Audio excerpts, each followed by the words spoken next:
Iglesia, yo creo que hoy es bueno iniciar dando gracias a Dios por el Espíritu Santo.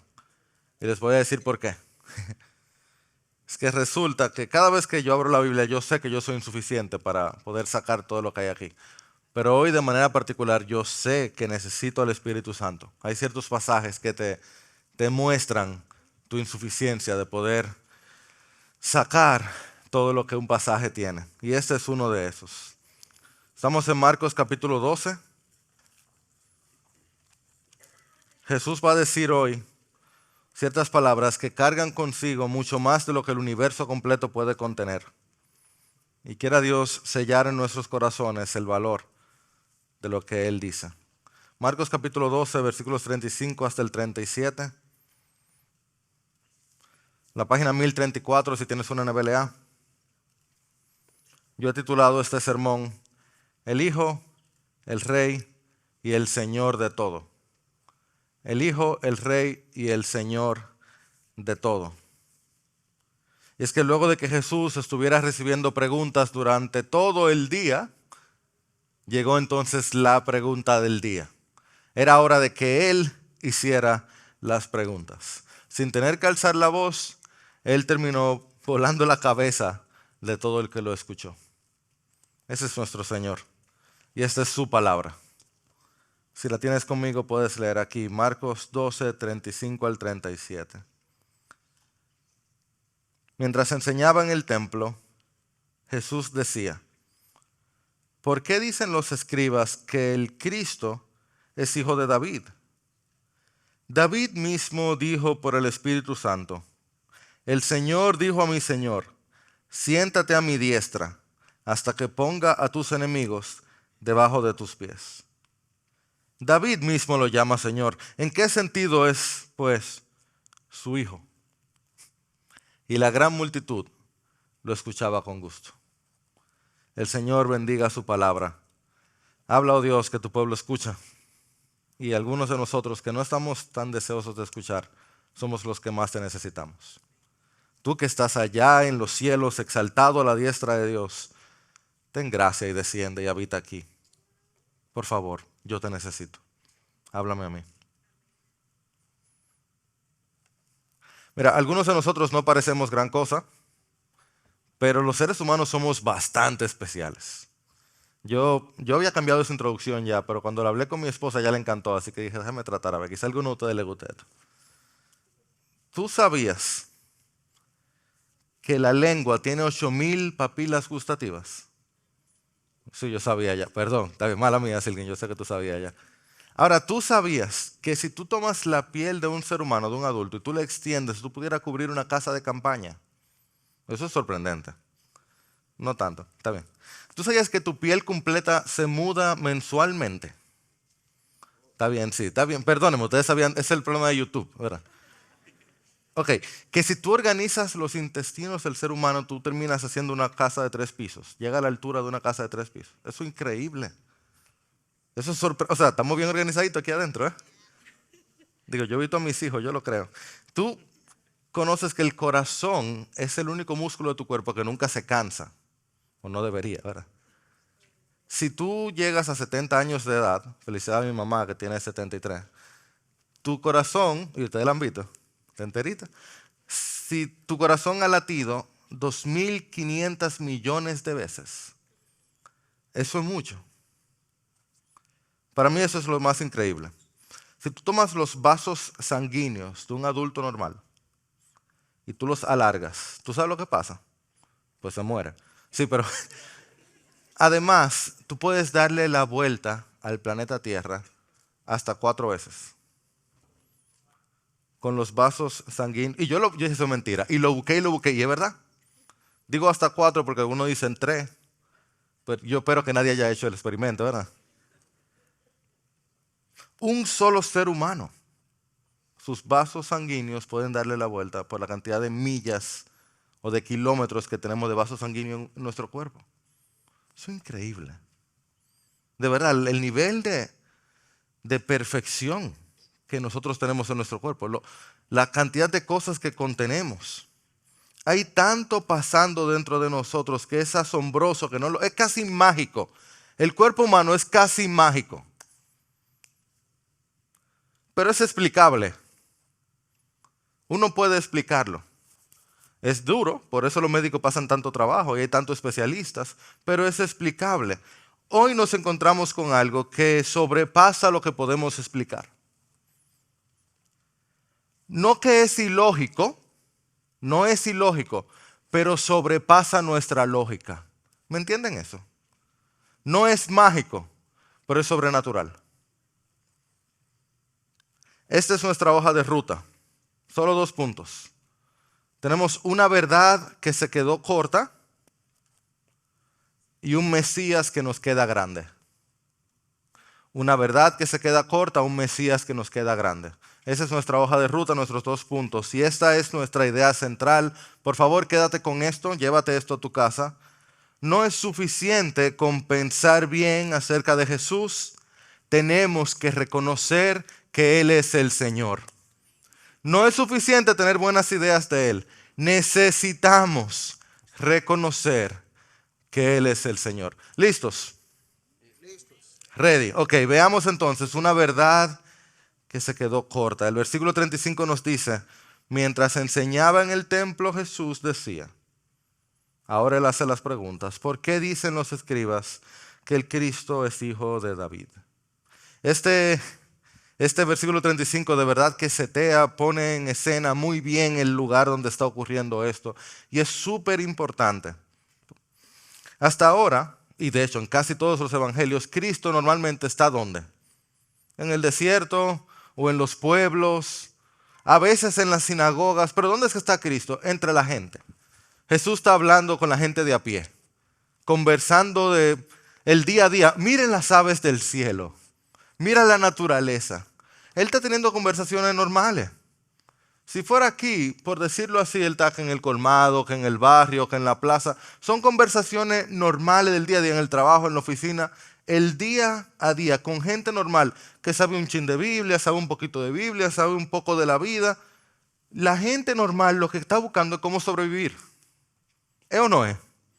¿Cómo tú logras que el trabajo te dé para la quincena? ¿Cómo tú logras que tus hijos se porten bien? ¿Cómo tú logras pasar la materia con un profesor que tú no lo entiendes? Eso es lo que uno está tratando de hacer básicamente en el día a día. Y Jesús regularmente está respondiendo a las preguntas eternas en base al día a día. Porque al final todo el mundo quiere saber también lo más importante. ¿Quién soy? ¿Para qué estoy aquí? ¿Qué es lo bueno? ¿Qué es lo malo? ¿Quién es Dios? Pero uno piensa en eso como aquí atrás mientras uno está pensando con qué yo como. Y cómo frío los plátanos. Eso está aquí atrás. ¿Por qué les digo eso? Porque ahora Jesús no está en el colmado. Jesús está en el templo. Y Jesús no está hablando con el colmadero. Él está hablando, si recuerdan, con los saduceos y los fariseos y los escribas. Este es un momento donde Él no está teniendo conversaciones de dominó. Digo, espérate. Olvida eso, porque las conversaciones de dominó se ponen profundas. Así que olvídense que yo dije eso. Pero no es un momento donde Él está relajando. Y alguien va a decir, Cristo no relaja, Cristo sí relajaba. Pero ese no es el punto. El punto es que ahora Él está teniendo discusiones teológicas de alto nivel. El lugar es uno de discusiones teológicas. Cristo ahora va a dar una clase de teología nivel 1A, seminario más profundo que se puede, PhD. Porque Él está hablando con los PhDs. Y Cristo es Dios encarnado, humilde como es, el hombre que puede hablar con los colmaderos y hablar con el Papa, uno al lado del otro sin ningún problema. Ese es nuestro Señor. Por eso Él inicia diciendo, ¿cuál es la primera pregunta que Él hace ahí? ¿Por qué dicen los escribas? Los escribas, y hablamos un poquito de ellos en las últimas semanas, eran personas que su dedicación, su trabajo, su profesión era el Antiguo Testamento. Interpretar la Biblia. A tal punto que la ropa de ellos era que la gente se enterara. O sea, un escriba caminaba y si él llegaba a tu establecimiento, primero tú tenías que darle rebaja y segundo, tú tenías que ponerte de pie cuando un escriba llegaba. Ese era el nivel de honra que tenían. Todo el mundo respetaba, y de hecho le debemos a los escribas porque ellos guardaban la Biblia, la copiaban con cuidado. Lo que dicen los escribas era como, pues la ley. Era lo que había que respetar. Y que Cristo esté diciendo, ¿por qué dicen los escribas? Es que Él está diciendo, ¿por qué la teología del momento? ¿Por qué dicen los expertos? Los comentaristas dicen, ¿ustedes han oído esas frases? Hasta yo las he usado. Eso es lo que Él está diciendo. Los comentaristas dicen, en el hebreo y en el griego, eso es lo que Él está diciendo ahora. ¿Y por qué yo le digo esto? Eso es una iglesia joven, literal y figurativamente. Lo más importante es la práctica. El corazón en acción. Lo más importante es el corazón en acción. Lo que haces por lo que amas. Eso es lo más importante. ¿Ok? Sin duda. Una buena acción salida de un buen corazón, de una buena motivación. Sin duda. Y en eso la generación Z y los millennials dicen, amén, claro que sí. Hay que actuar, sin duda, bien. Pero hay que meterse en teología también. Esto es importante. Lo que yo creo acerca de Dios es muy importante. Es muy difícil que un cristiano crezca sin estar estudiando al Dios que quiere imitar. No voy a decir imposible porque todo es posible, pero es difícil. Mira cómo lo decía R.C. Sproul, uno de los mejores teólogos de nuestra generación, y yo diría que todas las generaciones. Él decía, la palabra de Dios puede estar en la mente sin estar en el corazón, pero no puede estar en el corazón sin estar en la mente. ¿Lo entendieron? Tú puedes tenerla aquí sin tenerla aquí, pero tú no puedes tenerla aquí sin tenerla aquí. Iglesia amada, iglesia que amo entrañablemente. Dios quiere que su pueblo lo conozca. Y su pueblo lo conoce a través de su verdad. El conocimiento de Dios será transformación. Y es aquí que yo lo conozco. Así que el pueblo de Dios quiere ir detrás de su verdad. Si tú quieres conocer a Dios, tú tienes que comerte este libro. Permíteme animarte a buscar la verdad. A crecer en tu teología. A que tu cabeza se ponga más grande. Pastor, el conocimiento envanece, pero el amor edifica. No, crece en amor también.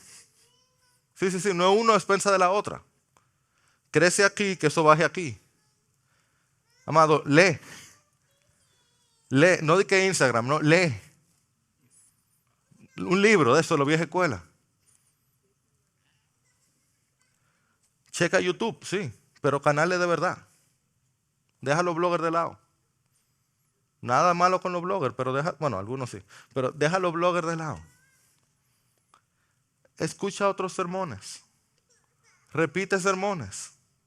De verdad. Compara eso con no estar escuchando nada, escucha otros sermones.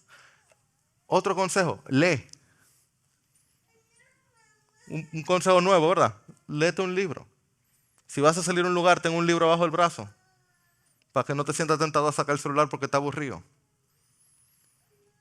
Mira, suscríbete a un podcast bueno. Este no es el lugar para decirte los podcasts, pero pregunta ahorita, te doy un 2 o 3.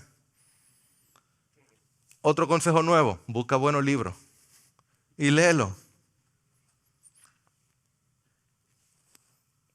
Haz pregunta.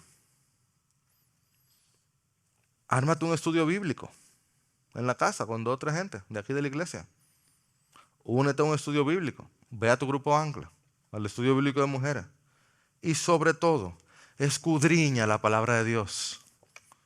Ámala, memorízala, léela, estúdiala, apréndetela, pregúntale, ráyala, escríbela, póntela de fondo de pantalla. Porque tú no puedes amar más a Dios si no lo conoces, si tú no lo conoces sin esto. Eso era Cristo. Pregúntale al diablo con qué le respondió Jesús. O a los fariseos. O a cualquiera. Jesús hablaba y salía Biblia. Y si le bastaba a Jesús, te va a bastar a ti también. ¿Quién fue el evangélico y me dice amén? Yo creo que sí. Ayúdanos, Señor. Jesús entonces decidió meterse en un debate teológico porque la verdad importa y en especial la verdad acerca de Jesús importa. Leo otra vez los versículos de hoy. ¿Por qué dicen los escribas que el Cristo es hijo de quién? de David.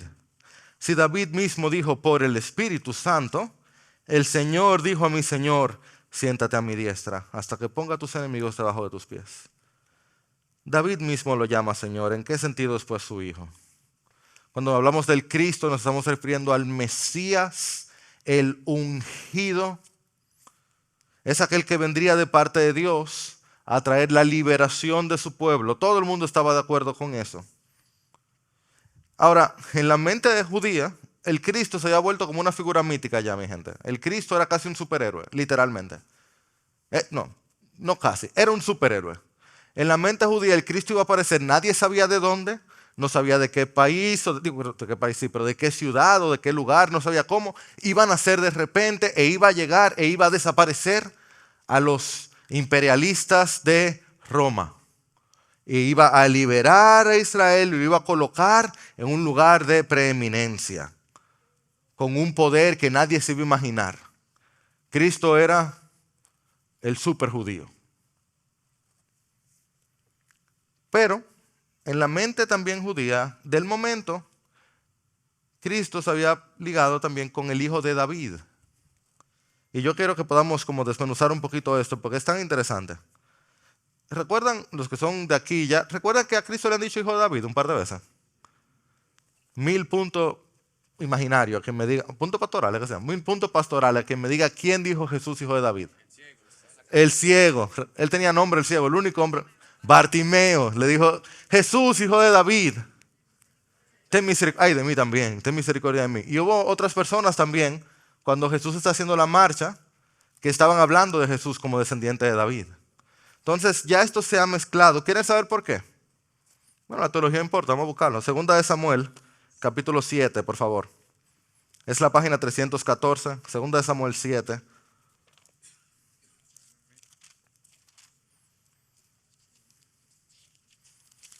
Esta promesa se había sellado en la mente de los escribas y por tanto en la mente de la gente. Segunda de Samuel 7. Entonces, bueno, si tienen una NBLA ven que tienen como un titulito, promesa del Señor a David. Eso es Dios hablando con David. Desde el versículo 12. Cuando tus días se cumplan y reposes con tus padres, levantaré a tu ¿qué? Descendiente, que es hijo, es el mismo término, la misma terminología. El hijo de David o descendiente de David. Levantaré a tu descendiente después de ti, el cual saldrá de tus entrañas, y estableceré su reino. Él edificará casa a mi nombre, y yo estableceré el trono de su reino para siempre. Yo seré,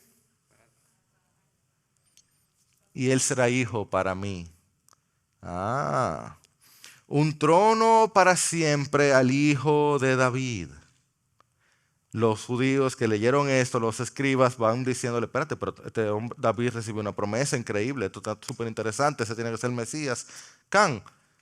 Déjenme explicarle un poquito esto. Mira, David era el rey de Israel.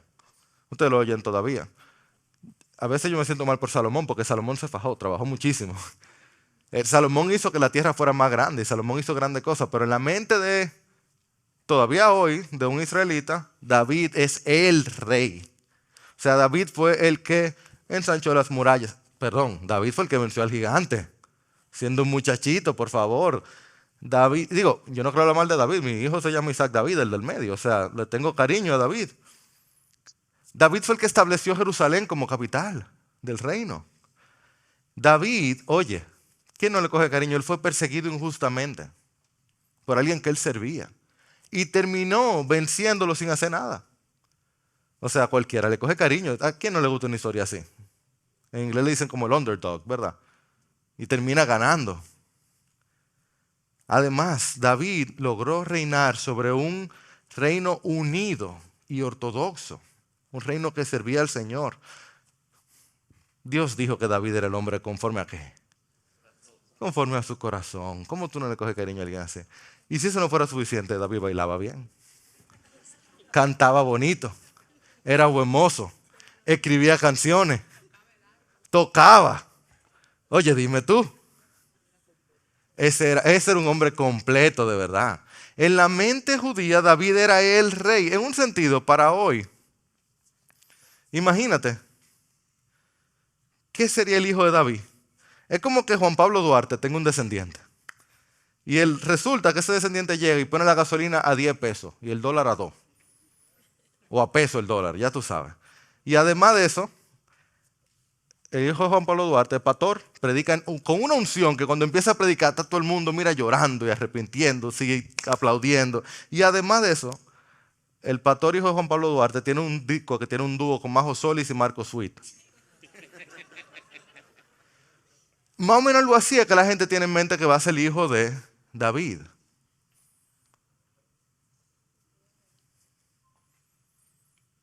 Y Cristo dice, es que, o Jesús, ¿verdad? Ahora hablando, dice, es que el Cristo sea el hijo de David está muy bueno, pero no es suficiente.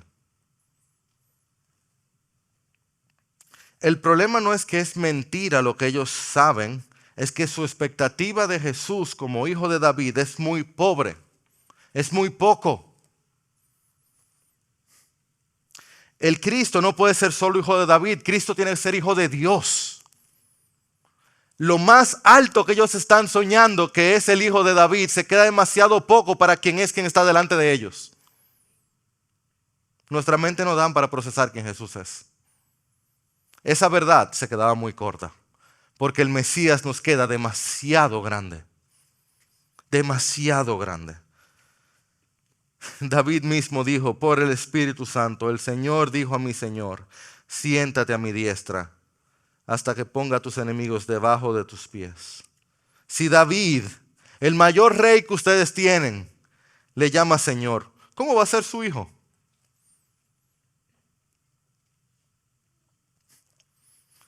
Esto es como un sidebar, como a lo lado, ¿verdad? Pero hoy en día es común.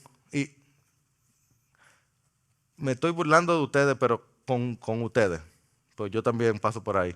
Es común encontrarse un papá que tiene un niño de 2 o 3 años y dice que yo no sé qué hacer con él. Él hace lo que yo quiera. Niño, ¡hey! El niño así, de este tamañito. Y el papá dice que yo no sé qué hacer con él. Dice, pero ¿cómo tú no sabes qué hacer con él? Pero es de este tamaño. Y le digo que me burlo de ustedes, pero lo entiendo porque yo tengo 3 muchachos chiquitos. Y no es fácil esto de criar, ¿verdad? No es nada fácil esto de la crianza. De hecho, el pastor Chacho tiene un libro que sale pronto y él ni sabe que estoy diciendo esto, no le estoy haciendo promoción.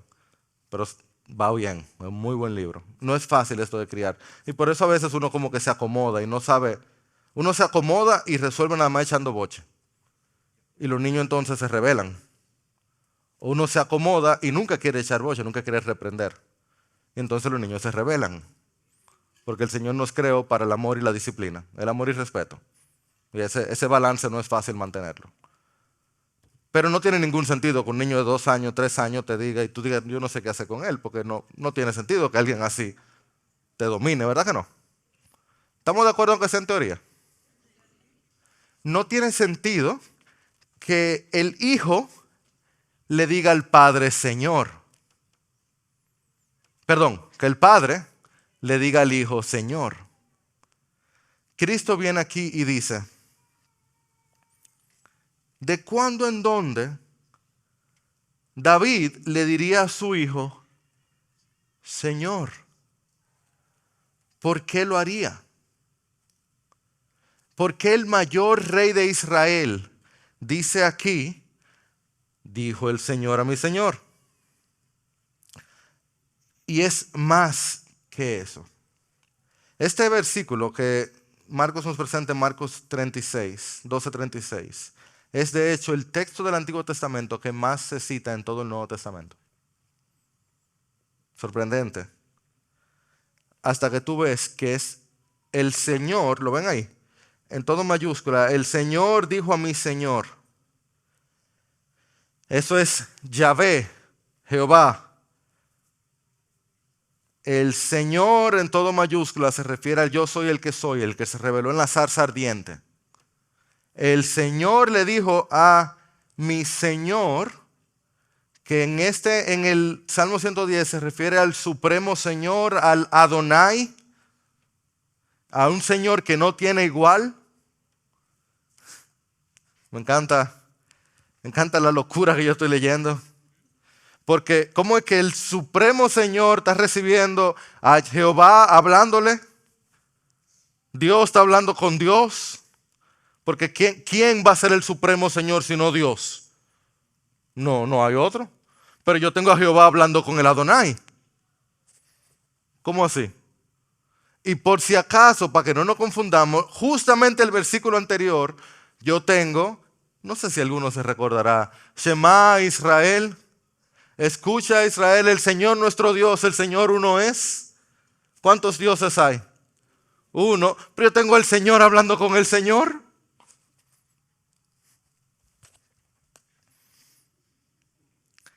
Y si no fuera suficientemente complicado ya, dice que el Señor Yahvé le dice al Señor Adonai, ¿qué le dice? Siéntate. ¿Dónde? A mi diestra. ¿Hasta cuándo? Hasta que acabe con todos los enemigos. ¿Cuál enemigo tiene el Yahvé hablando con el Adonai? Y por si acaso, que me encanta la Biblia no tiene que gritar. Pero si tú la escuchas, versículo 36. David, ¿por quién? Por el Espíritu Santo. La persona tímida de la Trinidad aquí está también. David por el Espíritu Santo. Dios habló de cómo Dios estaba hablando con Dios. El Espíritu Santo me enseña al Adonai hablando con Yahvé o Yahvé hablando con Adonai. ¿A quién le duele la cabeza? Ok, solo a mí, qué bueno. Ya tú puedes ver por qué ese es el texto más citado de todo el Nuevo Testamento. El Espíritu Santo nos está abriendo una puerta a nosotros para ver que ese que estaba ahí caminando y hablando no era solo nuestro amigo, no era solo nuestro ejemplo, no es solo nuestro maestro. Jesús, el Cristo, es el Hijo de Dios, Supremo Señor, sentado a la diestra de Dios, que verá todos sus enemigos caer bajo sus pies. ¿Tú crees que cualquier cosa, aquel que moriría en el madero? Ese que nació en Nazaret es el Dios eterno e inmortal. Ese que hablaba con fariseos y que le encantaba estar con prostitutas y destituidos, que ama hablar con aquellos que tienen el corazón roto, es aquel que habló la creación a existencia y sostiene el universo entero por la palabra de su poder. Él deja de hablar y se acaba el universo. Y él se ponía a hablar con niños. Ese que sí multiplicó panes y peces, creó y contó cada átomo del universo. El Supremo Señor es el que sufriría por nuestros pecados y nuestra maldad. ¿Qué clavo puede contener al Supremo Señor, sino solo su amor?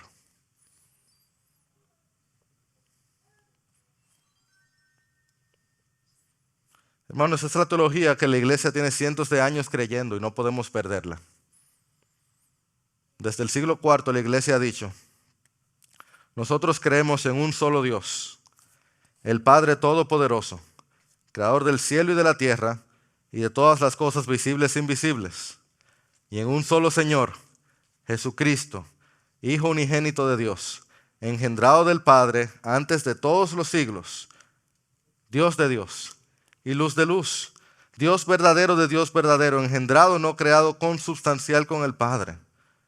Por nosotros y por nuestra salvación descendió del cielo y por obra del Espíritu Santo se encarnó de la Virgen María y fue hecho hombre. Fue crucificado por nosotros bajo el poder de Poncio Pilato, padeció y fue sepultado. Y al tercer día resucitó según las Escrituras. Subió a los cielos y está sentado a la diestra de Dios Padre. Y Él vendrá otra vez con gloria a juzgar a los vivos, a los muertos, y su reino no tendrá fin. Ese es el Supremo Señor del universo. Eso es de nosotros, eso es de la iglesia. El Concilio de Nicea.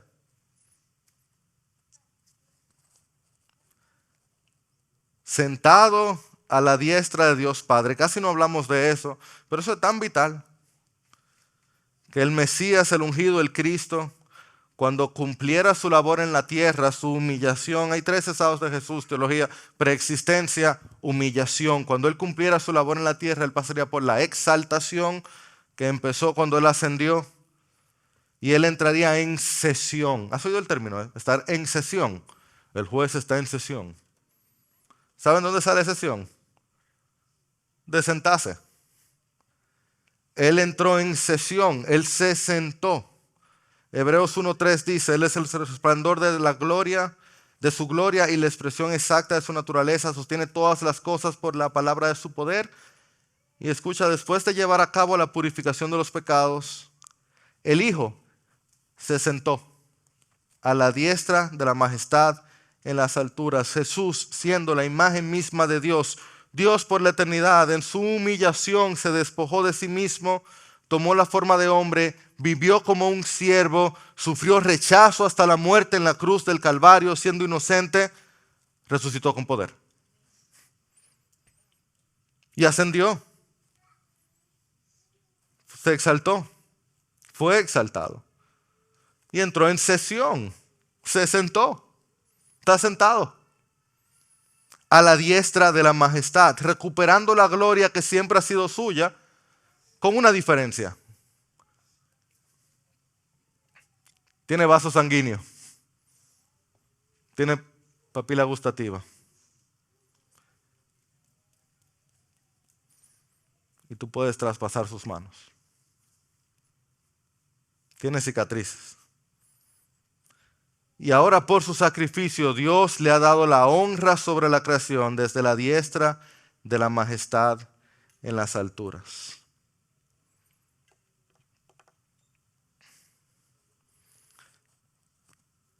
En el año 1014 había un rey danés llamado el rey Canuto. Me gustó mucho su nombre. El rey Canuto le decían que era un rey muy sabio. A pesar de su juventud le llamaban el Supremo. Y él no le gustaba el nombre. Pero su cohorte ahora siempre le llamaba el rey sabio, el rey supremo. Entonces este rey Canuto, en un momento que le dijeron, rey, nadie se compara con su poder y su invencibilidad, él ordenó a su corte que llevaran sus tronos y lo llevaran a la orilla del mar. Su corte va y le lleva yo me imagino el show, ¿verdad? Le llevan su trono a la orilla del mar. Él se sienta en el mar y él ordena a las olas que no entren. Por más que le ordenan, las olas siguen entrando. Y las olas siguen entrando, no obedecen hasta que tumban su silla. Cuando la tumban, entonces él se voltea, se quita su corona, regresa a la corte y la pone sobre un Cristo crucificado. Dice, ese es el Supremo, Señor. Para ti y para mí, que hay un rey sentado en sesión, ¿tú sabes lo que significa? Que hay un solo rey. Nosotros, tú y yo, si somos creyentes, no vivimos bajo una democracia. Nosotros vivimos bajo una monarquía, con un solo rey, supremo Señor del universo y de nuestro corazón. En tu corazón no hay elecciones. Cada 4 años no cambia quién manda. Tú tienes uno solo que manda por siempre. En los cielos hay uno sentado a la diestra de la majestad en las alturas y aquí abajo se hace lo que Él diga. O tú eres un rebelde. En tu casa se hace lo que Él diga o tu casa está en rebeldía. En esta iglesia se hace lo que Él diga o esta iglesia está en rebeldía.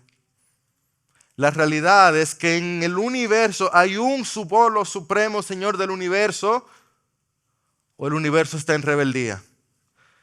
Y Él es tan paciente que Él permite un poco de rebeldía hasta que Él ponga todo enemigo debajo de sus pies. Y Él lo va a hacer. Él lo va a hacer. Ahora se sublevan los reyes y levantan y hacen guerra y dicen, no, yo voy a hacer lo que yo quiera. Pero si David le decía, Señor, el mayor rey de Israel, el Espíritu Santo, ¿tú sabes cómo le dice? Rey de reyes y Señor de señores, Alfa y Omega, principio y final, omnipotente vencedor, admirable consejero, príncipe de paz, el que era y es y ha de venir, Jesús, supremo Señor del universo. Ese es el único Rey real. Todos los otros son suplentes, subalternos, en espera de que Él vuelva. Yo te digo algo más, iglesia. El Señor dijo a mi Señor: siéntate a mi diestra. Está en sesión. ¿Hasta cuándo? Hasta que ponga a tus enemigos debajo de tus pies. El Señor no tiene rivales reales, no tiene enemigos de verdad. Hubo uno solo que hizo alguito. Cuando el diablo se levanta, el diablo será aplastado. Tú en tu pecado te levantas y tú serás quitado del medio. O tú te puedes rendir. Nadie que se levante contra Dios va a permanecer. Él es paciente. Eso sí. Él es paciente y lleno de gracia. Él está más que dispuesto a esperar. Para eso estaba aquí Cristo. Porque Él es paciente y lleno de gracia. Abundante en amor leal y fidelidad.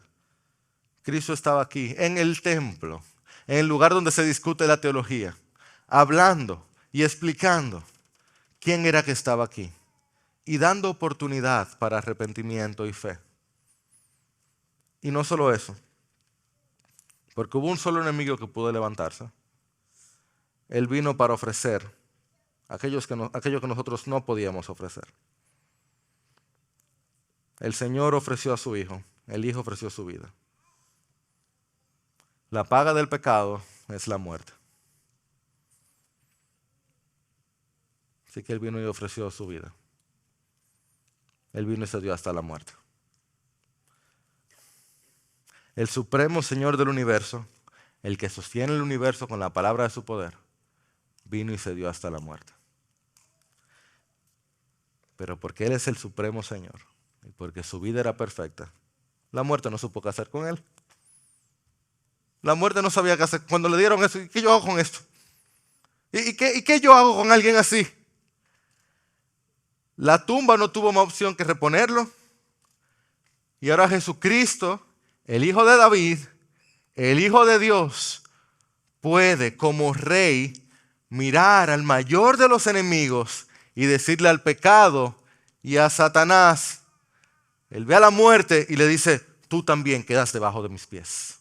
Bendito sea el nombre del Señor. Dios, tú no tienes enemigos, no reales. Y a los rebeldes tú los convences o tú los conquistas. Señor, mi oración para este momento es que tú puedas convencer a los rebeldes aquí. Empezando con cualquiera de nosotros que somos tus hijos y estamos actuando en rebeldía. Y llevarnos al arrepentimiento. Si no hay nadie como tú, ¿por qué actuar en contra tuya? Ayúdanos a rendirnos a ti ahora. A ti, Supremo Señor, nadie tan bueno, nadie tan fiel. Ah, mi Dios, qué bueno eres tú. ¿Quién no quiere vivir bajo un rey como tú? Que vienes y hablas y enseñas y guías y perdonas y provees y sostienes y soportas.